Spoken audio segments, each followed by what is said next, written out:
Hello, everyone. This is John Jolliffe, and welcome to another issue of Life. You know, I said to you how many times ago that unfulfilled needs supersede all other human activity. I said it then, I'll say it again. It is the issue that is prominently on the news. Shakespeare is right when he said, all the world's a stage. We do play this drama on many, many different stages. It doesn't matter the content. People want to argue content. And it's the dynamics. It is the unfulfilled need and the way and the choice that you go about fulfilling that need. I want you to think about this today, and I want you to look around and be an observer, be a student. When you hear yourself or anyone else criticizing another person, finding fault, in some way judging, it has something to do with an unfulfilled need. The reason they're so critical and so argumentative is that they feel as though their need is not being met, and that's why you're being blamed. It's not that you're such a bad guy or gal, it's that you're not fulfilling a need in us. That's why we're so critical of you. Think about it.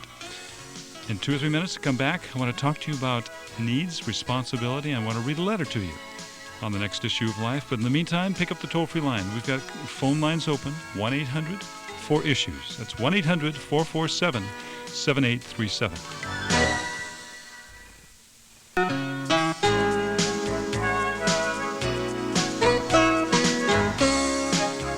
I have a letter in front of me. It says, Dear John, I wanted to write to you to let you know how much I enjoyed listening to your radio program on KKLA. Your no-nonsense approach to dealing with life's problems has helped me look at my own issues of life.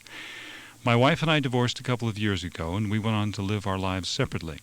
And although I prayed to God for a second chance to be with her, they were not answered as I wanted. Instead of a second chance with my ex-wife, I got a second chance on my life. I've had to face issues in my life that I feared ever facing. I found friends that cared about me that I didn't know I had.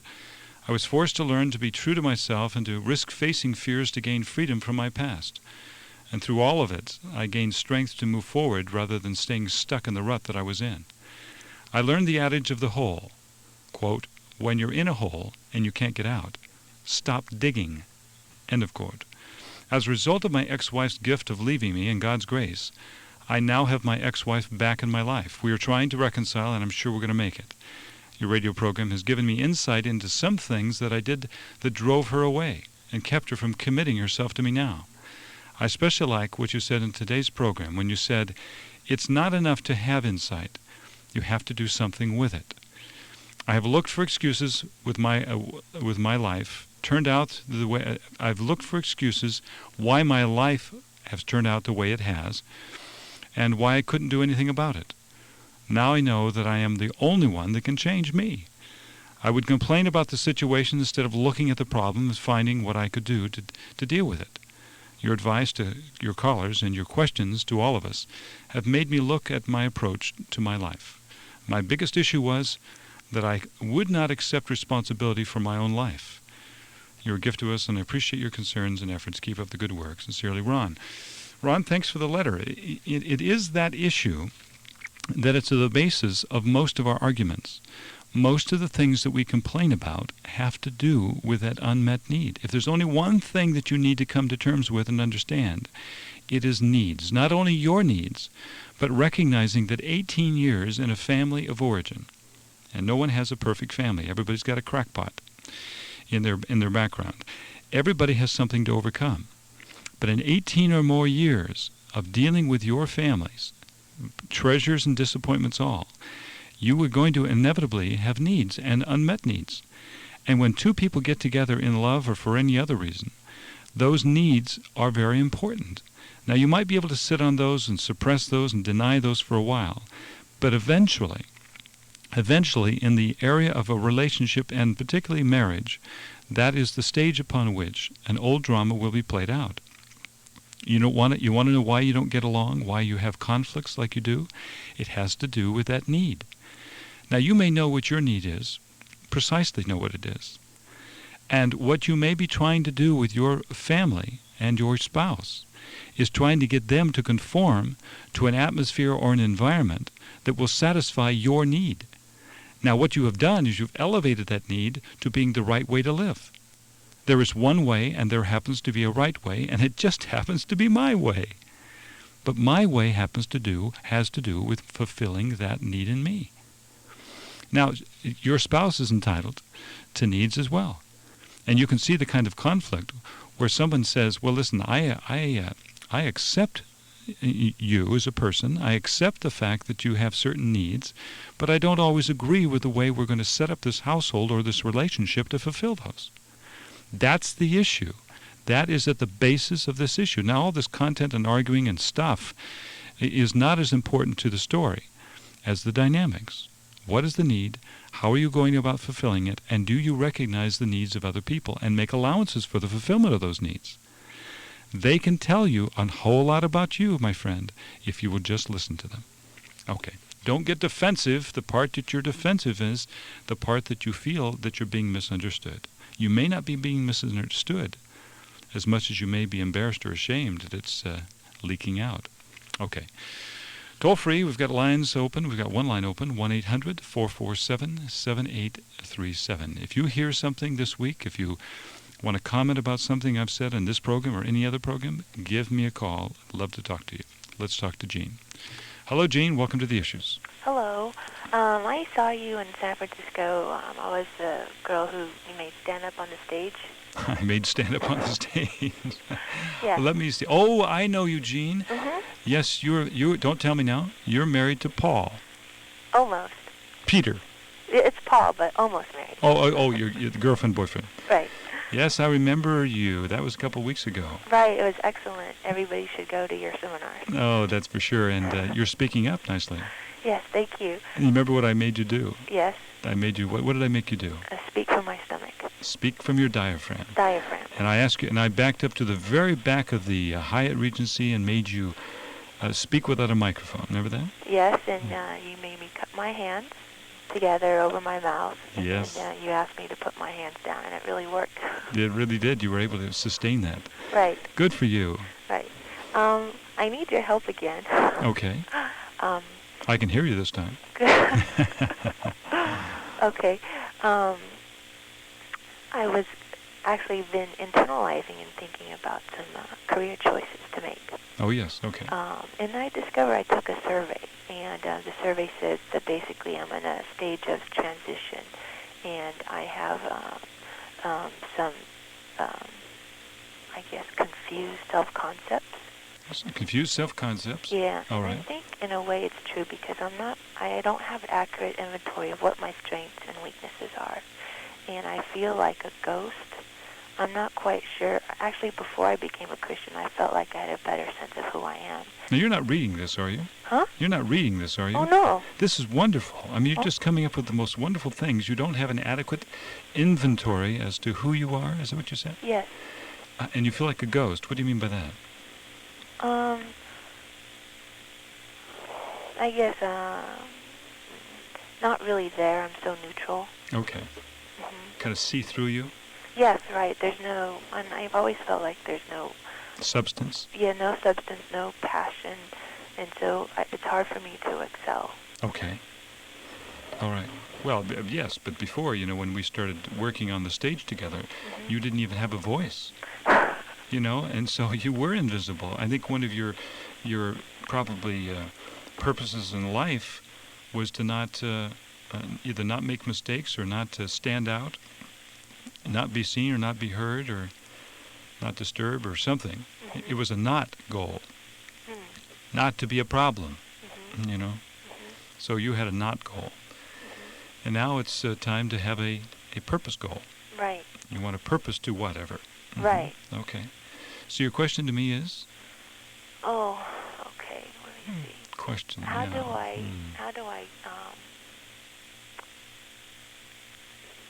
I guess I need to have a proper self-concept, and I get confused because of the Christianity. I know. I need you to speak up again. Okay. I need to know.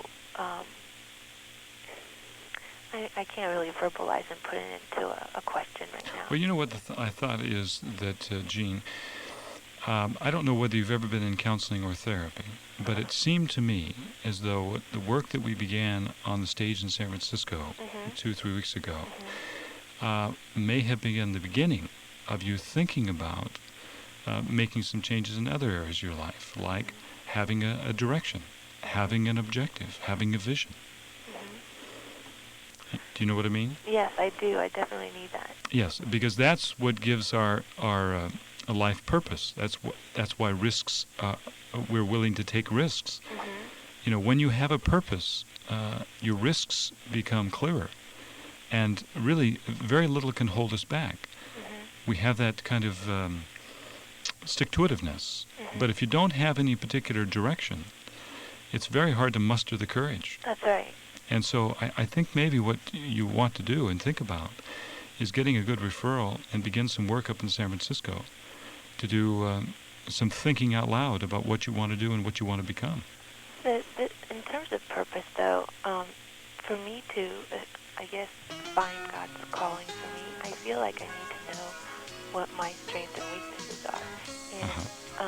And I've been moving around quite a bit since I was little, and so I don't know people who can tell me, oh, you've always been this way, or you've always been this way. Well, sometimes what you call God's purpose may be a passion. It may be something that you've wanted to do, you've enjoyed doing most. The question to ask yourself is, can I make a living at it? Is there some kind of talent to develop? But that'll be your own personal inventory. I like your phrase. Stay on the line. We'll talk off the air.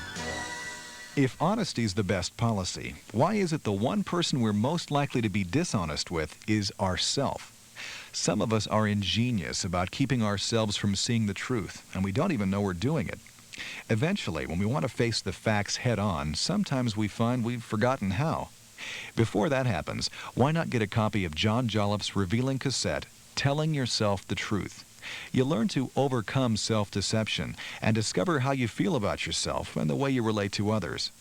Telling Yourself the Truth, just $7.95 when you write to The Issues of Life, Box 611, Long Beach, California, 90801, or call 1-800-4ISSUES and have your Visa or MasterCard handy.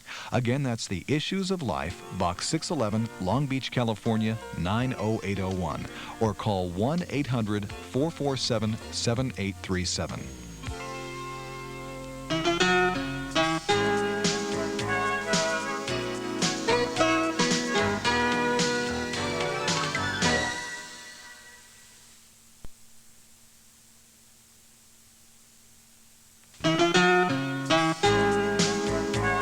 I was just talking to Jean off the air, and Jean's a wonderful gal. She's an Oriental gal that we met at one of our seminars up in San Francisco, and she really was given direction there in her seminar. And I think that her experience is the experience that many of us have together, and that is when you can find somebody who has an interest in you, takes interest in you, and gives you some direction and answers some questions, and in some ways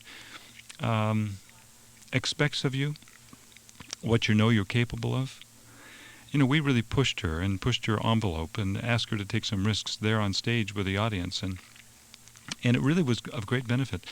Being on stage, my friends, raising your hand in an audience during questions is a very potentially powerful moment. I don't know how many of you have come to our seminars and worked in our workshops, but take every opportunity to raise your hand and ask your question.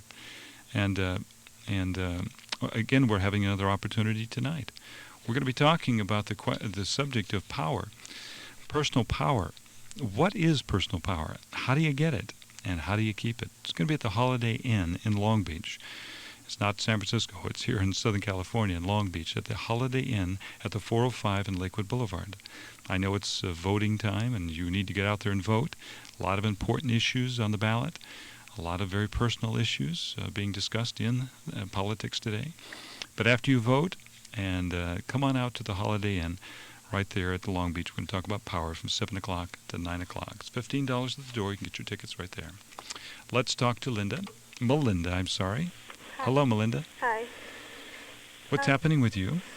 Oh, I've just been having some dreams, kind of disturbing dreams lately. You've been doing what? Daydreams? No, just night dreams. Night dreams, okay. And they are almost the same thing. They vary in, well, let me explain it to you. I always have a dream. Are they more like nightmares or? Sort of. Okay. I keep dreaming that my husband is cheating on me. Whether it be I catch him in the act, or that I know he's just off somewhere with another woman. But I know that my relationship with my husband is just wonderful. We have a great relationship. Now, how long have you been married, Melinda? 6 years. 6 years. Yeah. And you're how old? 23. So you were married at 17? Yeah. And do you have children? 2. 2? Yeah. And did you, were you pregnant before you got married? Yes, I was. How long were you pregnant? 7 months, approximately. Okay. Let me ask this question now, Uh-huh. and don't answer from your head. I'm asking an emotional question. Okay? Do you think your husband would have married you if you weren't pregnant? No, I don't. Okay. That may be the basis of your insecurity and your distrust. Because what I hear you saying is that you have a very nice marriage, you have a good marriage, and you don't have any reason to doubt your husband in terms of his faithfulness, but nonetheless, you dream of him being unfaithful. Right. Isn't that right? Oh, yeah. Okay. I think that that's an issue that you need to deal with. I don't know how many times, or if you've ever, spoken to your husband about this doubt, that if it weren't for the fact that the two of you were pregnant, that you believe he wouldn't have married you. Have you talked to him, admitted that to him? We've talked about it before, but it's just when I bring the subject up, he wants to close it. Yes, So- but no, which subject? The subject of him not marrying me had I not been pregnant. Okay, and you brought that up to him. Yeah. And what does he say to you? He just says that, oh yeah, we would have been married. Kind of, just doesn't talk much about it. Okay, and so from the little discussion or the fact he wants to close down that conversation, does that reconfirm your suspicion that there's some truth that he's not really willing to admit? Yeah, it does. Okay, and what is the truth that you think he's unwilling to admit? That maybe if I wasn't pregnant, we wouldn't have got married. And why wouldn't you have gotten married? Because we weren't forced to be married. My parents wanted us to be married. His parents wanted us to be married. They talked him into it, practically, from my point of view. So you thought there was a lot more pressure Oh, yeah. than ordinarily would have existed had you not been pregnant. Oh, yes, definitely. Uh-huh. And you think that he needed that kind of pressure in order to finally be married? Oh, yeah, yeah. Okay. When I first discussed marriage with him, it took him about 2 months of his family and my family pressuring him to get married. Even after you were pregnant? Oh, yeah. Uh-huh. Yeah. So, but there's another twist to this dream.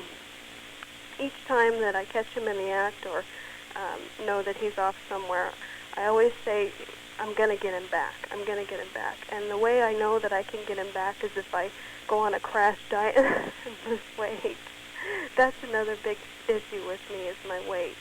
A big issue with you or a big issue with him? With me. He says it's not an issue with him.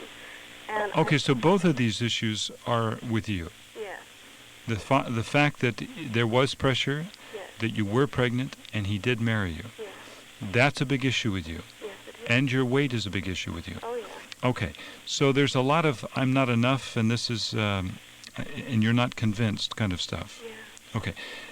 Is that, be honest with me if you can, get beyond all this, is it possible that you had some of that before you even became pregnant, of not being enough, not being good enough, not being sure enough of whatever was happening? I don't know. Yeah, I need you to speak up, please. I said, I don't know. I haven't really thought about it. Okay, I do want you to think about it, because you may be in some way burdening your marriage with a issue that has been long-standing. It happens repeatedly that we burden our relationships and or marriages and or our parenting with unresolved issues of the past that we have brought in. And because marriage and family is another stage, and there's certainly plenty of facts and plenty of drama and plenty of stories to tell about she said, he said, the kids did, the kids didn't. But it may be a long-standing issue earlier than your marriage. And you'll do yourself a great favor, not complicating and burdening yourself with marriage and family stuff when this may be more personal stuff. Because no one can prove to you they would have married you if. There's no one who can prove to you that you're worthy because. These are old standing issues, and we have to hook them and connect them up right. It's just like wiring. Unless it's connected right, it'll short circuit. Okay? So you got to connect it up right. So if it's pre-existing, you need to find out where it goes to, where it connects up to. That's going to take some time. Well, maybe. Maybe. Just let me give you 30 seconds. Okay? Where might this come from? This not feeling good enough, not being entitled, not being convinced that something was true. Look in your family of origin. Oh, gosh. I don't know. I've come from a very dysfunctional family. Then all the more reason to take the time to do this kind of birth search and understand your family. I'm looking for any particular relationship where you are not convinced that that was true. Maybe Dad left. Oh, yeah. My dad left my mom when I was 4. My mom's been remarried 3 times. So. Okay, well, there's plenty of fertile ground there, fertile material for this to have pre-existed before your husband.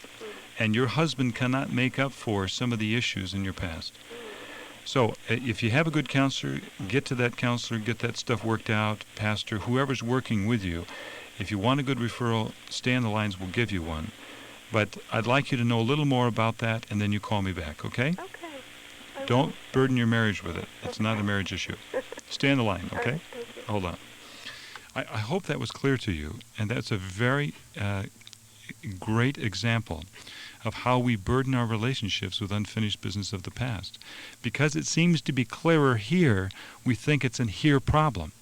It's not a here problem, it's a there and then problem. It's just clear here, okay, track it back. Because you have to connect it right. The disturbing feelings you have are not marital in nature. Please understand that. You have burdened your relationships and burdened your parenting by trying to get these other people, children, spouses, at all, you're trying to get them to make up for what you lacked. All right. We're going to talk to Vera. Hello, Vera. Yes, hello. Welcome to The Issues. Hi, John. How are you? I'm thankful. Mm-hmm. Good. I have a question. I've been engaged for 6 years, and we have 2 children. My fiancé has 2 other children from his previous relationship. You've engaged for 2 years? For 6 years. 6 years you've been engaged? Yes. And engaged to what? Engaged to be be married or engaged to... it seems to me engaged for waiting to be married. And your boyfriend or fiancé will not commit to getting married? Well, he promised when I found out the second time that I'm pregnant with my second child that we will get married towards the end of the year. Well, now this second child that you're pregnant with, has this got anything to do with his child? Well, his child is living here too. Well, I mean, are you pregnant by him? Yes. Well, we have 2 children together, and he has 2 children from his previous relationship. Okay, I'm going to get my program because we're going to need a program to unwind this one. Stay with me. We'll get back after the commercial.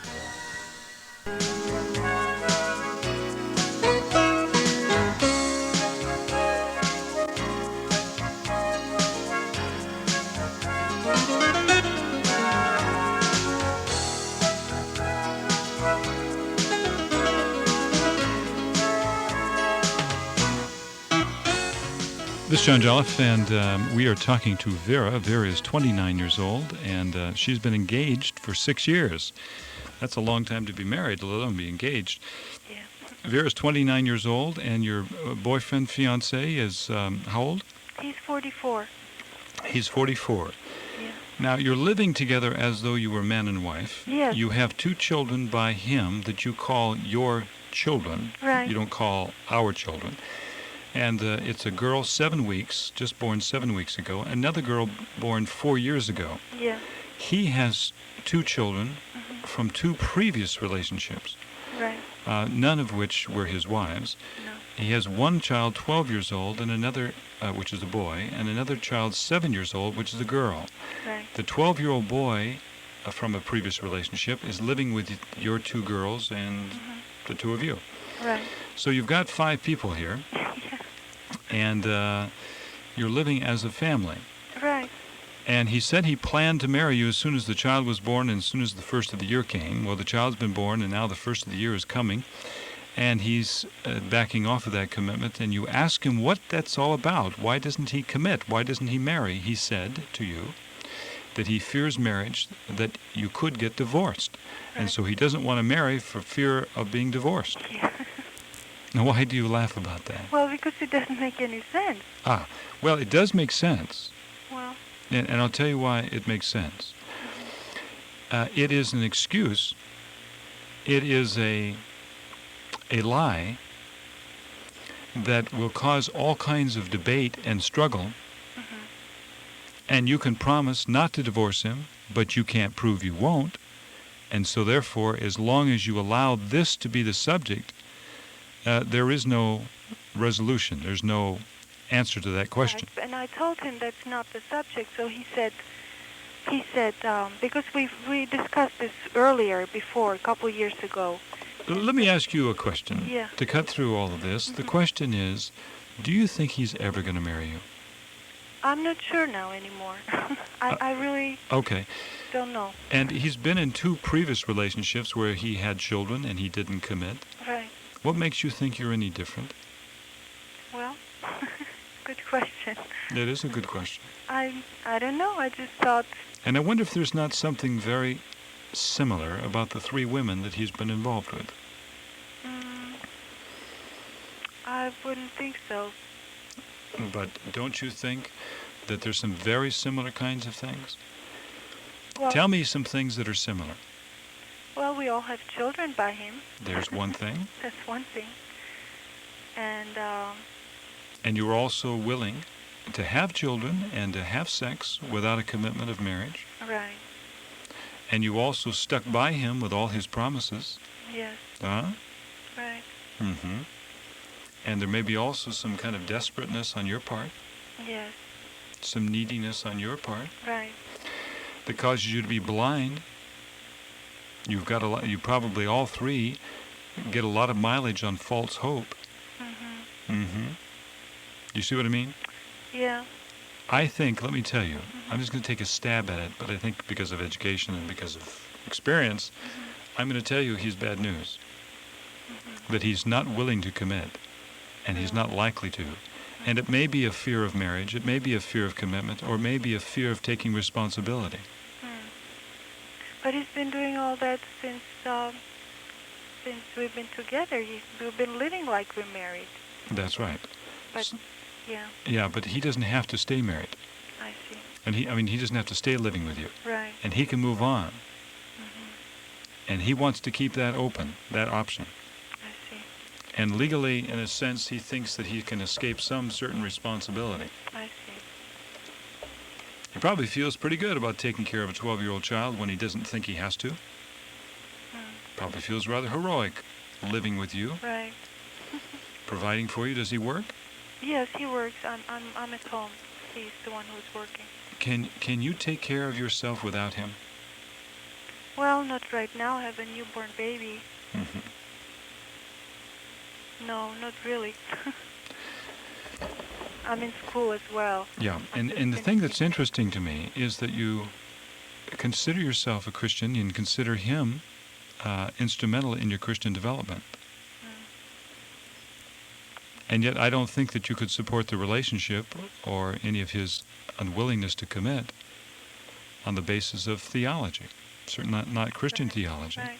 Well, that's, So it is a very confusing relationship you Yeah. have, isn't it? Let me suggest to you that the 2 of you need to get in to see somebody, I know. pastor, but, counselor, yeah. someone. And if he won't go, you need to go. Okay. And my suggestion to you is you better prepare for a life without him.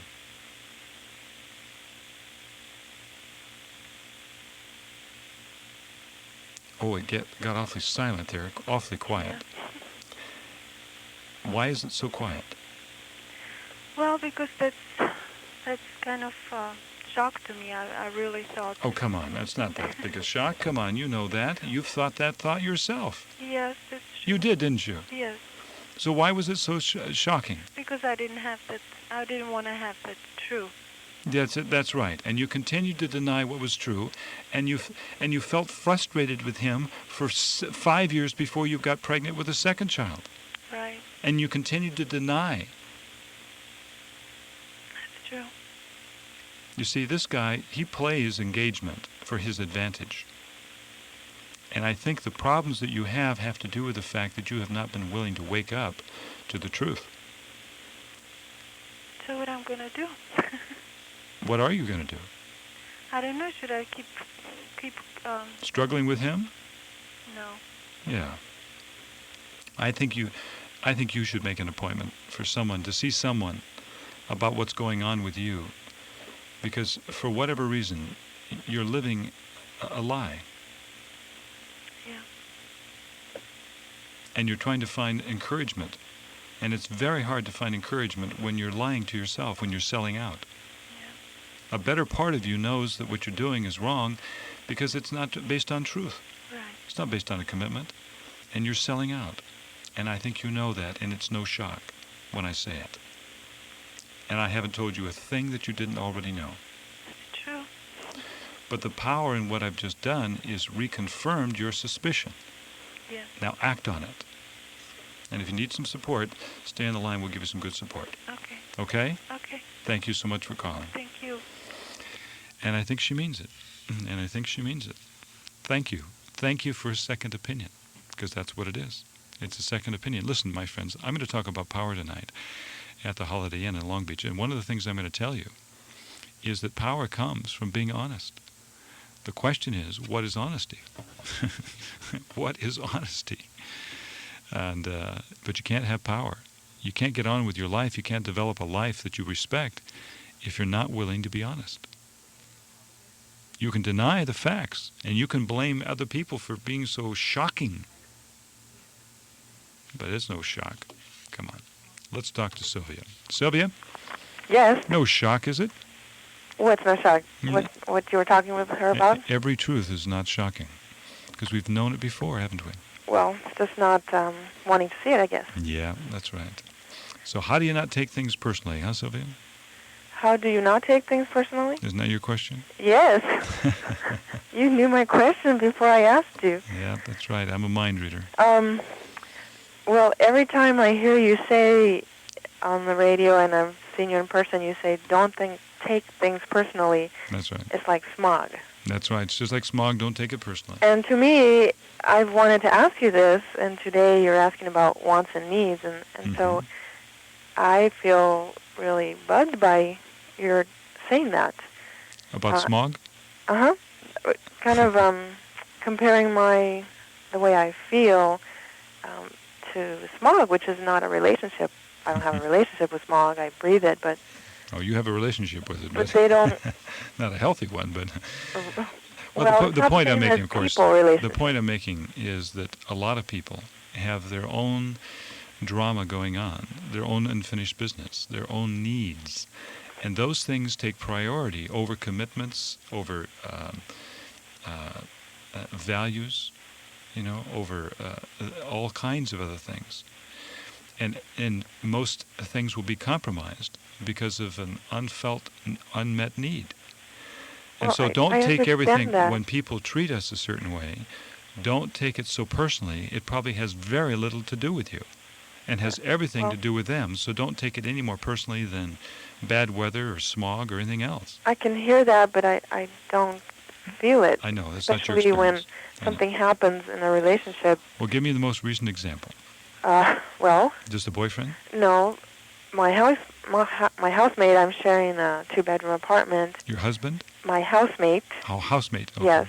She's a young woman, 34 years old. Okay. She asked me to move out of the apartment last Monday. Okay. And she did it, she brought up old stuff about just what I had done. Okay.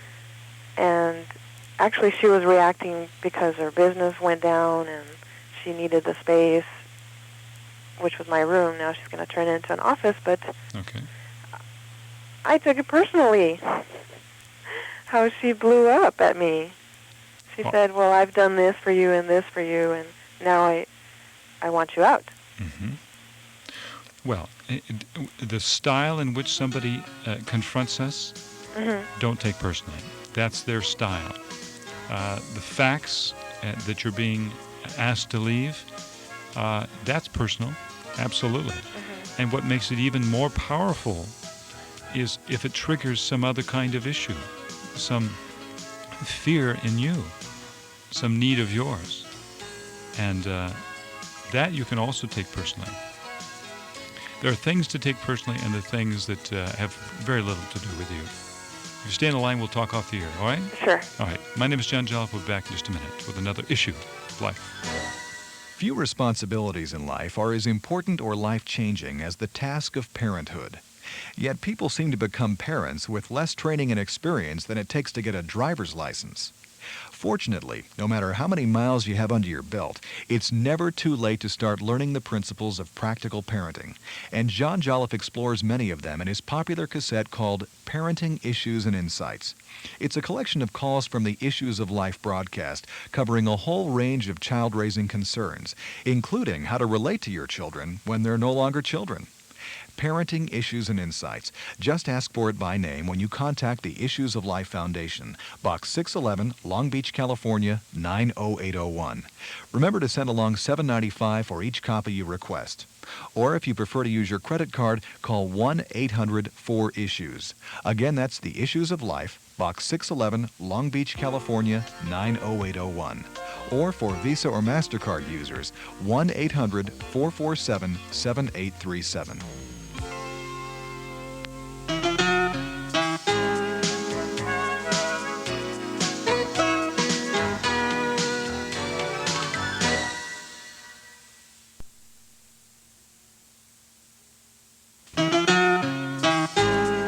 Sylvia said she takes everything very personally, and I said to her, Sylvia, I said, listen, there has to be a need there. You know, what is the personal need? And you said, I think, Sylvia, listen to me. To be heard is what I need. Isn't that what you said? But it seems to overwhelm all my relationships. Yes, At that's some right. point, there's always a point I come out with these feelings of rage. That's right. It may be a little thing. You said to be heard. I said to you, if we were to hear you, what is it that you'd want us to hear? And you said, I want everyone to know that I've been treated most unfairly in my life, particularly by my parents. And it pervades every area of my life. For instance, not getting the window office. I take it personally. There's a rage inside of me. You said you've been in therapy for 2 years. You're using the Badica bats. You're on medication, and you want to be free. I ask you, have you done any family of origin work? The birthplace has so many expectations and other kinds of things. And you said you're just starting that. You need to do more work in that area. But then you said, I don't want to do that. I don't want to know how much my parents have hurt me, and I certainly don't want them to see this hurt. I don't want them to know anything about it. Yes. Right? And right. Why do you not want your parents to know?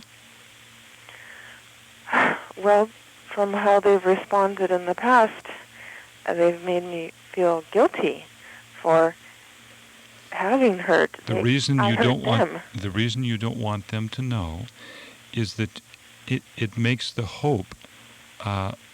You lose your hope.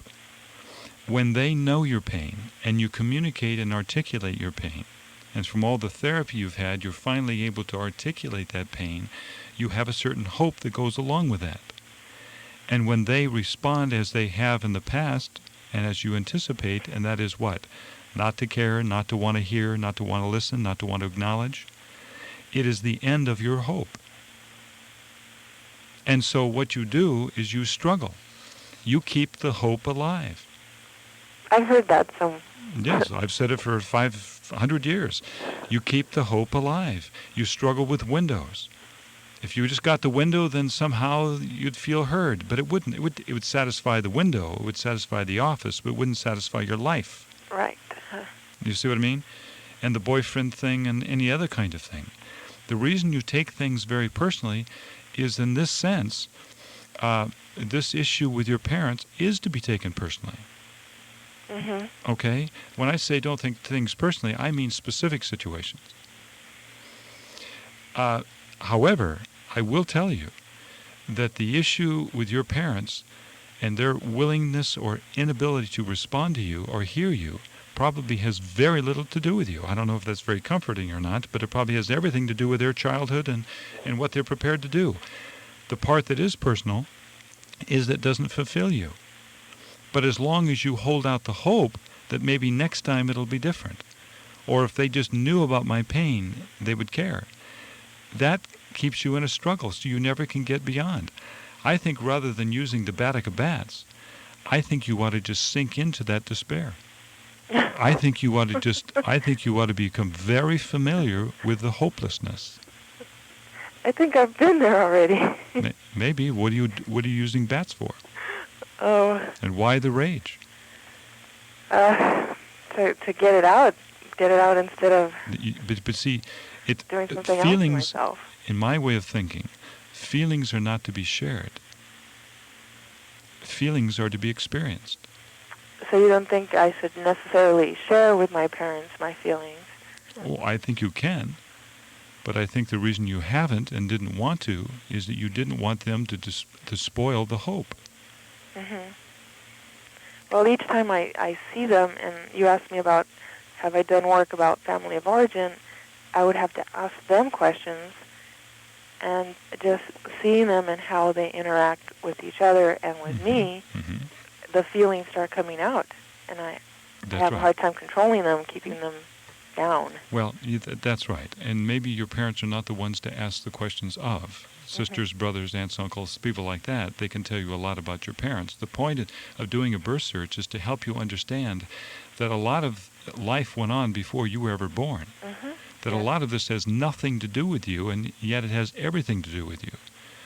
And the thing that I'd like to see more and more people do is to process what happens or what is happening or not likely to happen, instead of continuing to struggle and hold out the hope that things are going to be different and then play out that drama someplace else, as though we could stand in for your parents, as though I could care about you, listen to you, and hear you out, and that would make the difference, make up for the difference of not being heard as a child. I think things are very different. I think things are very separate in that sense. I think that's maybe hopeless. You'll have to tell me. But I think that you ought to go for it and find out where there's any hope, if there should be any hope at all. And if there's no hope, let's experience that and let's be done with that. Let's feel that whole thing and give up the hope of that and move on. So that therefore I don't have to stand in for them, because you know that's hopeless. And now we're on to something else. I'm a different person. I don't have to be anybody but myself.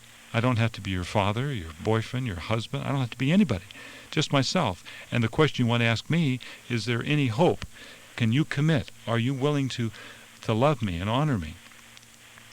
You mean ask them, or who? No, I'm just giving you examples. Oh, you. Okay. So anyway, get a copy of this tape. You need to hear it again. All right. Okay? Thank you. Give up the hope, my friends. Okay. Bye-bye. Stay on the line. Yep. You know, people don't want to hear that. People don't want to hear that there may be a situation in which you can't keep going back to the well because the well's dry. We don't want to hear that. Hope springs eternal in the human breast. Well, I tell you what, friends, if there was so much hope, I mean, if there was always hope, then please explain to me why God designed mourning. Why did he give us the opportunity to mourn our losses if there were no losses? There are losses, and what you are doing to your lives is you're keeping the losses alive in the false hope of thinking that things are going to be different, of thinking that somehow your spouse, your lover, your mate, your job, or your window office is going to make up for all the dissatisfaction and the ignoring and the discounting. It doesn't. That's why you have to process that stuff. People who are always feeling everything so personally means they have unfinished business. unfinished business. Connect it up. Name the names. Come on, friends, take names. Let's see. Teresa. Hello? Hello, Teresa. Oh, I didn't expect to get on the line. And you said, I need other people to make me feel loved. Well, I heard a talk show, and this gentleman was talking about his problem of feeling empty when he wasn't with people. Mainly with me, it'd be my boyfriend, but and when we're having problems, I need to be with other people to support me and nurture me. Otherwise, I feel pretty empty. And he said something about you take love in, but it just kind of flushes right through you once you're not with people. It doesn't stay in you. I think in the best of situations, we try to find value in our own lives in terms of who we are as people. Mm-hmm. And then all we have to do in a relationship with you is reconfirm your suspicion about the best in yourself. Now, if you're waiting for us to give you that best self, that affirmation, confirmation, if the first opinion is ours, you handicap and you require an awful lot of us. You have to do the preliminary work yourself.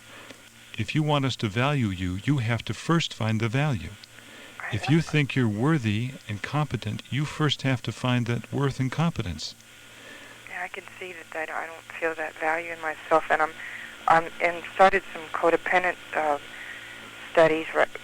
It's like a Bible study, but they're helping us work through this. And I've only been 3 times, and I'm not sure if I'm working on what I'm supposed to work on to get that. The interesting thing is that codependent people don't really respect and love us as much as they think they do. If they really respected and loved themselves, they wouldn't be in a codependent relationship because it's futile. We all have to take our inventory. Stay with me. We'll talk off the air. Tonight, I'll see you at the Holiday Inn in Long Beach at 7 o'clock. The issue is power.